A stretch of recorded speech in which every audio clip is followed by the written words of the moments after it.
Nggak sambil share screen. Oh, oh, subscribe. Ya.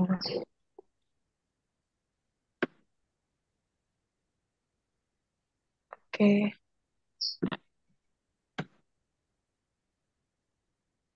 oke mulai ya. Assalamualaikum warahmatullahi wabarakatuh. Perkenalkan kami dari kelompok 2. Di sini kami akan mempresentasikan hasil diskusi kami mengenai eh, organisasi manajemen perusahaan industri atau OMPI. Di sini anggota kami ada Andrian Neo Kasanov dengan CP 195, Ayu Andrinova Lestari dengan CP 201, Rani Yusnita dengan CP 235, Maranatha JR Nababan dengan CP 223, Rifki Adi Pangestu dengan CP 239.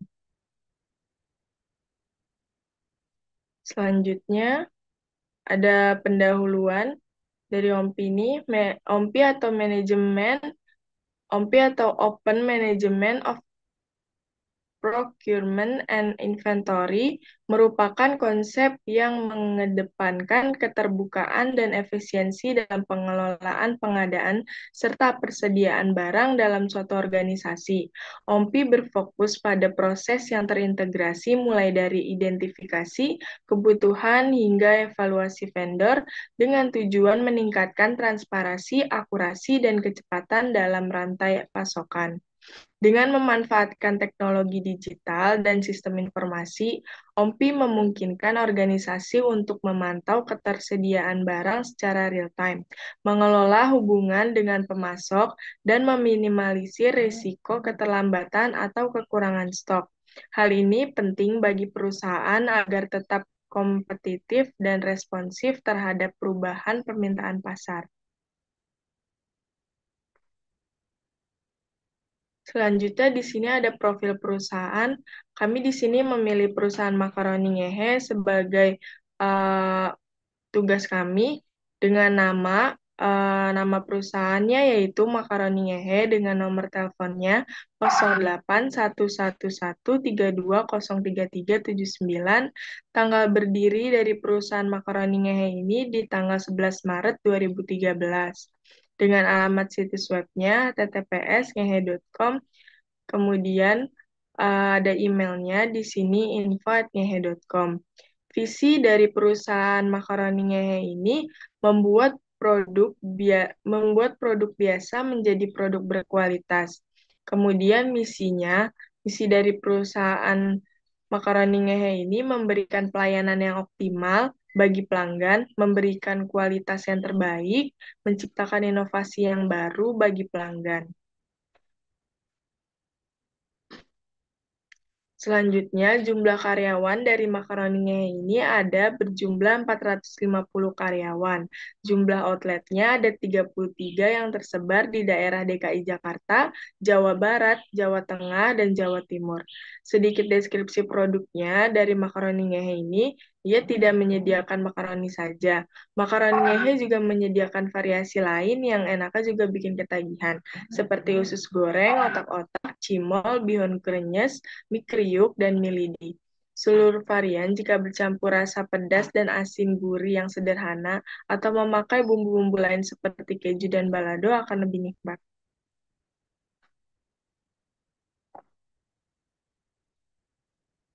Selanjutnya ada internal factor evaluation makanan nyehe yang akan dibacakan. Oke, akan saya lanjutkan, yaitu Internal Factor Evaluation atau IFE. Makaroni Ngehe. Salah satu metode dalam analisis strategis yang digunakan untuk mengevaluasi faktor-faktor internal yang mempengaruhi keberhasilan suatu bisnis, termasuk UMKM seperti Makaroni Ngehe.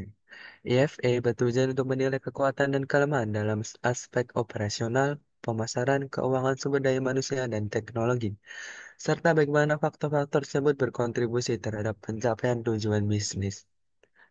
Langkah-langkah penyusunan matriks IFE yang pertama, identifikasi faktor-faktor internal.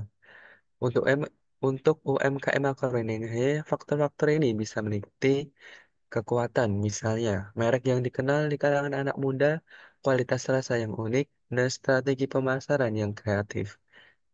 Kelemahan, misalnya, ketergantungan pada pemasok bahan tertentu, biaya produksi yang tinggi, atau terbatasnya jaringan distribusi. Kedua, pembobotan setiap faktor. Setiap faktor diberi bobot antara 0,0 hingga 1,0 sesuai tingkat pengaruhnya terhadap keberhasilan bisnis. Bobot keseluruhan Bobot keseluruhan dari semua faktor harus mencapai 1,0. Misalnya, kekuatan dalam strategi pemasaran mungkin diberi bobot lebih tinggi karena langsung mempengaruhi penjualan. Next.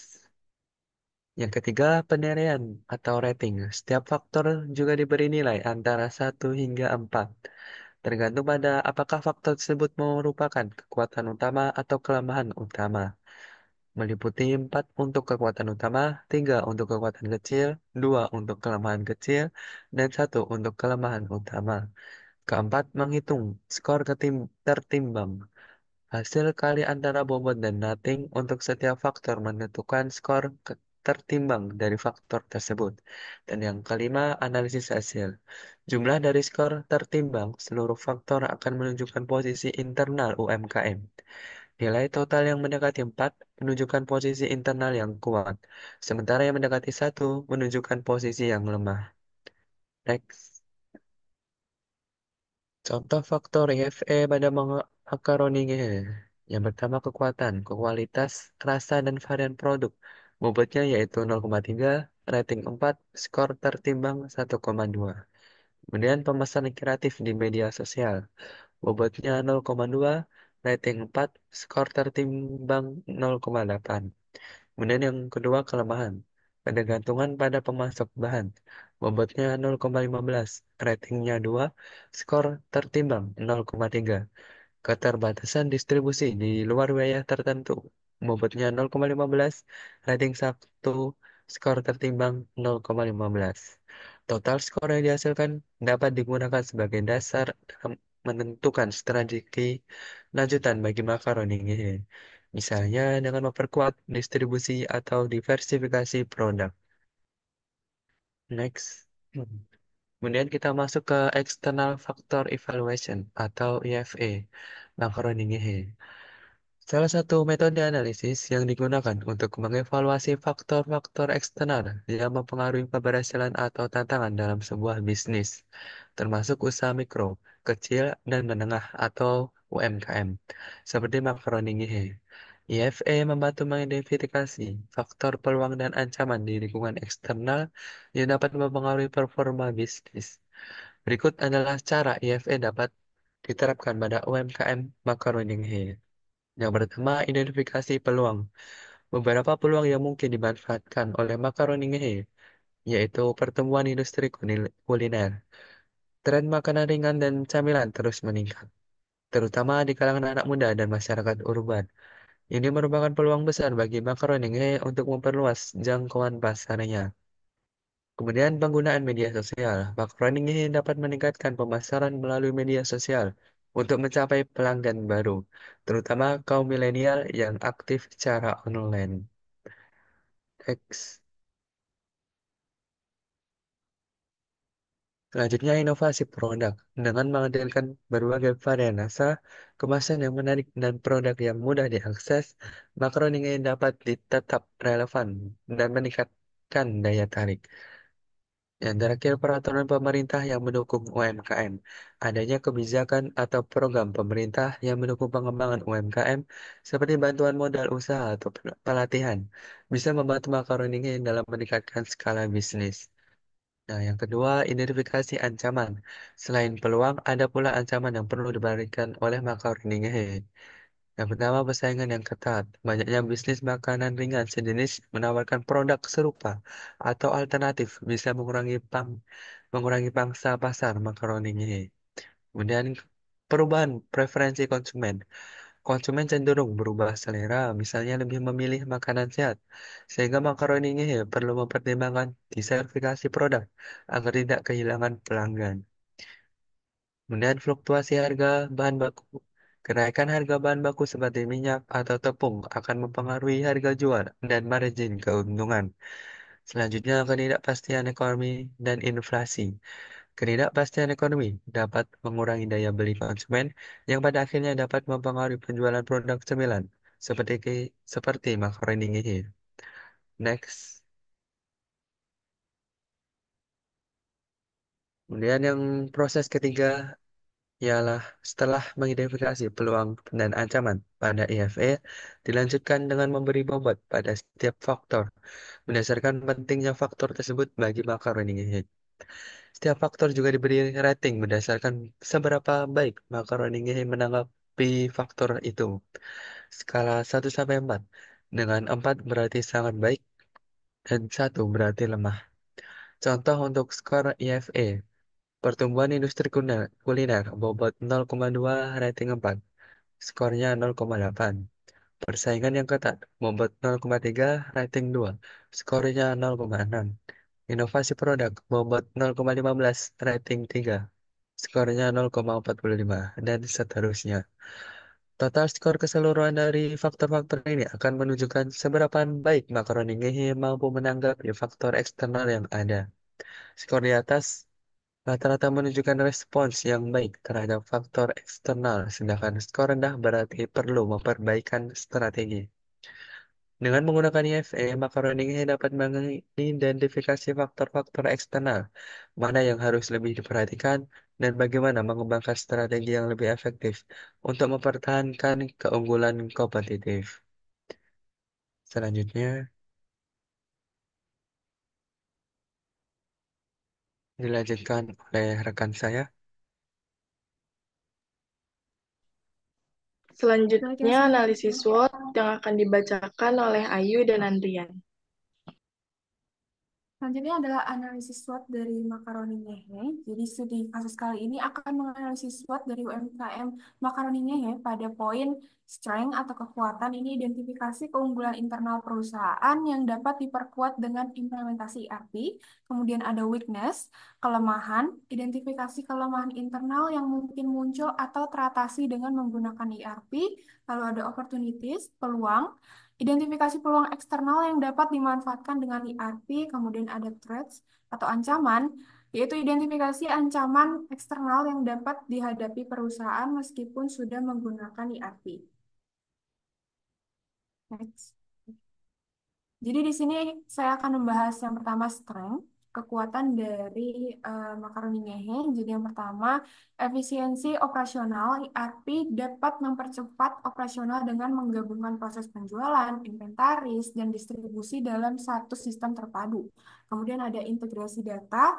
ERP ini memungkinkan koneksi data antara berbagai departemen seperti produksi, penjualan, dan keuangan yang mempermudah proses pengambilan keputusan.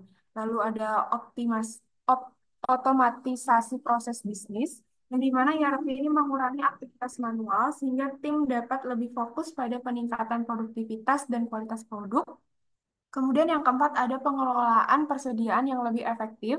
Jadi ERP membantu makaroni ngehe dalam mengatur persediaan secara lebih efisien, mengurangi risiko kelebihan atau kekurangan stok.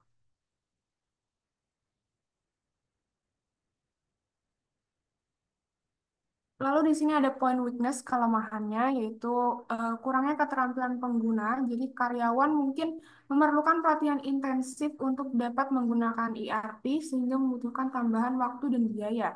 Lalu ada biaya implementasi. Penerapan ERP ini membutuhkan investasi yang besar yang bisa menjadi tantangan bagi UMKM dengan anggaran terbatas seperti makaroni ngehe. Kemudian ada kemungkinan gangguan operasional di awal. Jadi saat awal penerapan ERP terdapat risiko terganggunya operasional sementara selama proses integrasi sistem baru. Lalu yang keempat ada adaptasi terhadap perubahan. Perusahaan mungkin memerlukan waktu untuk menyesuaikan diri dengan proses baru yang diperkenalkan oleh ERP. Next. Nah, di sini juga ada opportunities, yaitu peluang, yang dimana itu yang pertama, pada perusahaan makaroni itu memiliki peluang ekspansi pasar lebih cepat. Jadi, dengan sistem ERP yang terintegrasi, usaha mikro dapat lebih mudah mengelola lebih banyak outlet atau memperluas cakupan pasar. Misalnya, dengan membuka cabang atau penjual melalui platform e-commerce. ERP membantu mengelola operasi secara efisien meskipun skala usaha berkembang. Yang kedua itu peningkatan pengalaman pelanggan. ERP memungkinkan usaha untuk mengelola pesanan dan pengiriman dengan lebih cepat dan tepat, meningkatkan kepuasan pelanggan. Selain itu, analisis data yang dihasilkan oleh ERP dapat membantu menyesuaikan produk dengan preferensi pelanggan yang berubah. Yang ketiga itu manajemen pemasok yang lebih baik. Dengan ERP, pemilik usaha dapat mengelola hubungan dengan pemasok bahan baku secara lebih efektif, termasuk pengelolaan kontrak, pemantauan pengiriman, dan negosiasi harga yang lebih baik. Terakhir, akses ke teknologi terkini. Pemanfaatan ERP yang berbasis cloud atau SaaS, yang mana itu software as a service, dapat memungkinkan usaha mikro makaroni untuk mengakses teknologi terkini tanpa harus mengeluarkan investasi besar. Ini membuka peluang bagi usaha mikro untuk bersaing dengan usaha besar dalam hal efisiensi dan sistem manajerial. Selanjutnya itu ada threats atau ancaman, yang dimana perusahaan makaroni ini eh, akan mengalami ancaman pada ketergantungan pada vendor. Jika sistem ERP yang digunakan bergantung pada satu vendor atau penyedia layanan, ada risiko kehilangan kontrol atas sistem jika terjadi masalah dengan vendor tersebut, seperti kenaikan biaya atau penghentian dukungan. Yang kedua itu ada ancaman keamanan data. Penggunaan ERP berbasis cloud mengharuskan usaha untuk menyimpan data sensitif secara online. Ini membawa potensi ancaman terhadap keamanan data pelanggan, terutama jika terjadi kebocoran atau peretasan. Yang ketiga, itu perubahan teknologi yang cepat. Teknologi teknologi ERP terus berkembang dan ada risiko bahwa sistem yang dipilih saat ini bisa menjadi usang dalam beberapa tahun. Hal ini membutuhkan investasi untuk upgrade atau perubahan sistem yang bisa menjadi beban bagi usaha mikro. Terakhir, tantangan dalam mengelola skala yang lebih besar. Jika ERP tidak dioptimalkan atau disesuaikan dengan baik untuk kebutuhan usaha yang berkembang, maka sistem tersebut bisa menjadi beban alih-alih memberi keuntungan. Usaha mikro yang tiba-tiba berekspansi pada eh tiba-tiba berekspansi bisa menghadapi masalah dalam mengelola perubahan yang cepat yang dapat mempengaruhi efisiensi operasional.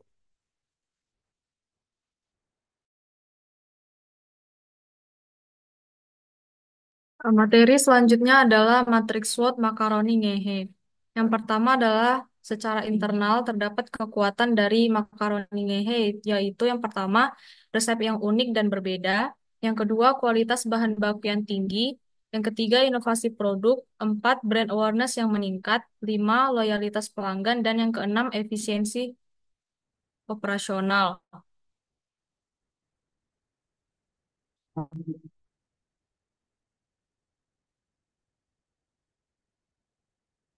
Sementara peluangnya yang pertama adalah peningkatan minat konsumen terhadap camilan unik, yang kedua ekspansi pasar, tiga inovasi produk, empat pemanfaatan media sosial, lima kemitraan dan kolaborasi, dan enam diversifikasi produk. Untuk memanfaatkan peluang dan kekuatan ini, terdapat strategi yang dapat dilakukan, yaitu yang pertama, memanfaatkan kekuatan dalam kualitas bahan baku dan inovasi produk untuk diversifikasi portofolio produk, menambahkan produk makanan ringan lainnya ke dalam rangkaian produk makaroni ngehe untuk memenuhi kebutuhan dan preferensi konsumen yang beragam. Yang kedua, memanfaatkan kekuatan dalam branding untuk meningkatkan kesadaran merek makaroni ngehe di pasar, menggunakan media sosial, kampanye iklan, dan promosi lainnya untuk memperluas jangkauan dan menciptakan keterlibatan dengan konsumen. Selain itu, terdapat ancaman atau threats yang dihadapi oleh makaroni ngehe. Yang pertama adalah persaingan yang ketat, perubahan preferensi konsumen, fluktuasi harga bahan baku, perubahan regulasi, kondisi ekonomi yang tidak stabil, dan tantangan logistik. Strategi yang dapat dilakukan untuk mengatasi Ancaman tersebut adalah yang pertama memanfaatkan kekuatan dalam kerjasama dan kolaborasi untuk menjalin kemitraan strategis dengan pemasok, distributor, atau pihak lain dalam industri makanan. Hal ini dapat membantu makaroni ngehe untuk mengatasi ancaman dari fluktuasi harga bahan baku atau tantangan logistik. Yang kedua, memanfaatkan teknologi untuk meningkatkan efisiensi operasional dan mengoptimalkan proses bisnis. Penggunaan sistem manajemen rantai pasokan yang canggih atau teknologi produksi yang inovatif dapat membantu makaroni ngehe untuk mengurangi biaya operasional dan menghadapi ancaman dari kondisi ekonomi yang tidak stabil. Selanjutnya ada kelemahan dari makaroni ngehe yaitu keterbatasan distribusi, ketergantungan pada inovasi produk, persaingan yang ketat, biaya produksi yang tinggi, dan keterbatasan sumber daya kurangnya kesadaran merek. Nah, strategi yang dapat dilakukan untuk mengatasi kelemahan tersebut yang pertama adalah meningkatkan jaringan distribusi dan jangkauan geografis, menjangkau konsumen potensial yang lebih luas dengan menambahkan lebih banyak titik penjualan atau bekerja sama dengan mitra distribusi yang lebih luas.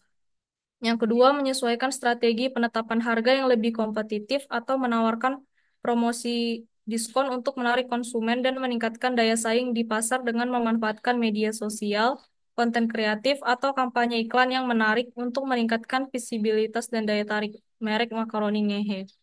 Selanjutnya, adapun strategi yang bisa digunakan untuk mengatasi weakness dan threats, yaitu yang pertama, mengatasi kelemahan dalam pemahaman pasar dengan melakukan investasi dalam riset pasar. Memahami tren konsumen dan kebutuhan pasar dapat membantu makaroni ngehe untuk mengantisipasi perubahan dan menghadapi ancaman eksternal dengan lebih efektif.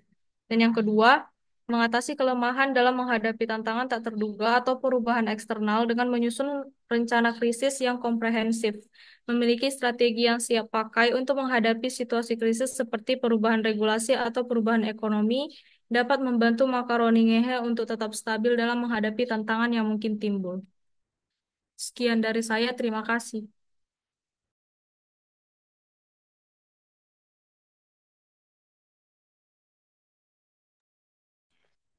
Terima kasih. Sekian dari kelompok 2.